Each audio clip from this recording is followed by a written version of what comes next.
சாம்பார், ரசம், தயிர் சாதம், புளிக்குழம்புக்கு கல்யாண வீட்டில் செய்கிற வாழைக்காய் வறுவல் அதே டேஸ்ட்டில் செய்யலாமா? 2 வாழைக்காயை ஃபஸ்ட்டு தோல் சீவிட்டு இந்த மாதிரி ஸ்லைஸாக கட் பண்ணி எடுத்துக்கலாம். பாருங்கள், இந்த அளவுக்கு சன்னமாக கட் பண்ணி எடுத்து இதை சால்ட் வாட்டரில் போட்டு வச்சுட்டு இதுக்கு மசாலா ரெடி பண்ணலாம். இப்போ ஒரு இடிக்கல்லில் வந்து 1.5 டீஸ்பூன் அளவுக்கு ஜீரகம், 1 டீஸ்பூன் அளவுக்கு மிளகும் சேர்த்து இந்த அளவுக்கு நல்லா பவுடர் பண்ணிவிட்டு இது கூட ஒரு 10 பல்லு பூண்டு வந்து இதோட சேர்த்துட்டு நல்லா இந்த மாதிரி மேஷ் பண்ணி எடுத்துக்கோங்க.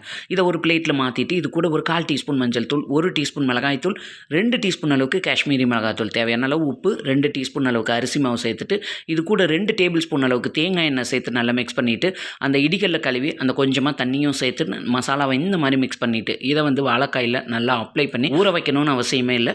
நீங்கள் உடனே வந்து தோசை டவாவை ஹீட் பண்ணிவிட்டு தேங்காய் எண்ணெய் ஊற்றி தேங்காய் எண்ணெயில் ஃப்ரை பண்ணுங்கள். அந்த ஃப்ளேவரும் டேஸ்ட்டும் சூப்பராக இருக்கும். இப்போ இதுக்கு மேலே கொஞ்சமாக கருவேப்பிலை தூவி 2 பக்கம் திருப்பி போட்டு அடுப்பை மீடியம் ஃப்ளேம்லேயே வச்சு பொன்னிறமாக பொரிச்சிடுங்க. சாம்பார், ரசம், தயிர் சாதம், புளிக்குழம்பு எல்லாத்துக்கும் சூப்பர் காம்பினேஷன். கண்டிப்பாக ட்ரை பண்ணி பாருங்கள். வீடியோ பிடிச்சிருந்தால் சப்ஸ்கிரைப் பண்ணிடுங்க.